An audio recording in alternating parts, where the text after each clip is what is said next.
fiainana.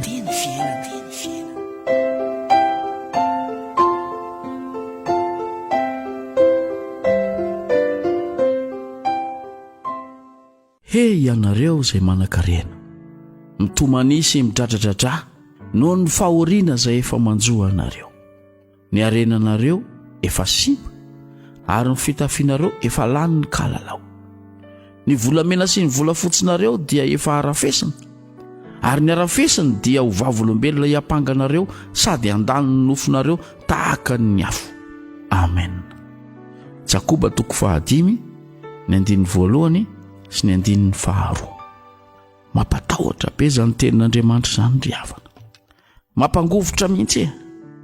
Toto mampatahotra ary zany hoe manambola sy manan-karena zany raha manatrika an'izany tenin'Andriamanitra zany. Mampiferinay zany hoe reto arenako reto zany anary any amin'ny elo amin'ny andro farany. Zao ry havana, io tenenin'i Jakoba io hoe ianareo izay manan-karena io, dia zao ny tiany tenenina ianareo izay mitoky amin'ny arena. Ianareo izay tsy manan-katao afa-tsy ny mangoro-karena.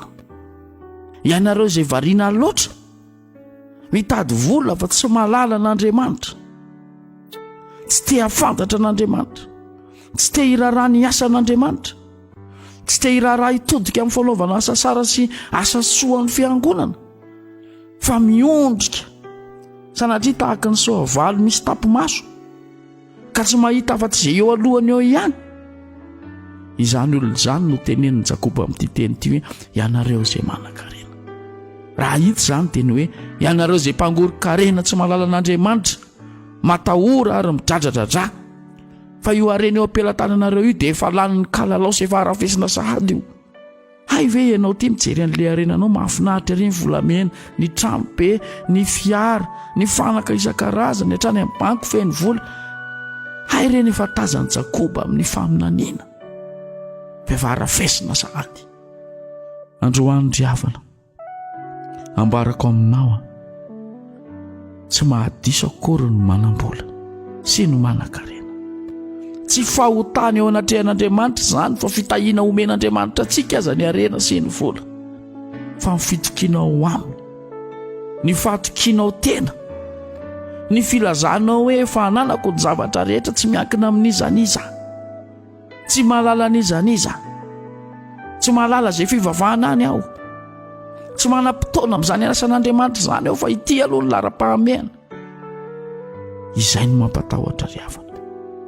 Androany ary mitarika anao ny tenin'Andriamanitra, aza te variana loatra ry havana. Ekeko fa sarotra ny fiainana amin'izao androntsika izao. Ekeko fa tena mafy ny ady ny sakafo androany ho an'ny sahirana, dia tedavina rafaka pitso. Alay fisaraitsaina izany. Ny sakafo androany tedavina rafaka pitso. Ny dikan'izay izay azo androany aloha mbola andoavana n'ilay fakomaly, fa izay azo rafaka pitso vao andoavana n'ilay androany. Ekeko fa zany ny fiainana, kanefa izao aza dia io loatra ny mpanjinina isan'andro maraina tandro hariva.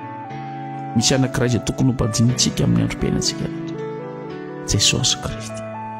Any aminy ange ny zavatra rehetra, any aminy ange ny arena rehetra, any aminy ange ny izay rehetra ilainao.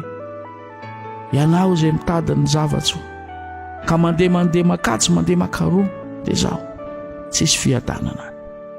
Jesosy rerian'ny fiadanana ry havana.